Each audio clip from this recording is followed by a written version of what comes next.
2 år siden? Ja, det er 2 år siden, det andet vækstår i år. Der blev plantet i alt 11,5 hektar, fordelt med cirka halvdelen i hver ende af arealet, jeg har. Der er i alt på 47 hektar. Og i hver skovstykke, der er der en sø eller en mose. Og i det er området delt i 2. Med den her mose i midten og et engdrag omkring. Kigger vi ned på mosen her, ikke? Jo. Og står faktisk midt inde i engdraget. Ja.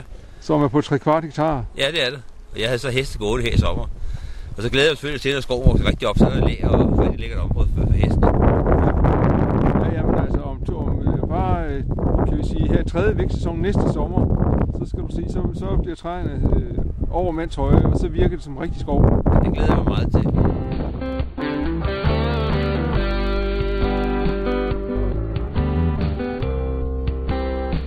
Lige på det sted står nok, det er nok et yndlingssted her på gården. Det er det pæneste sted efter min opfattelse.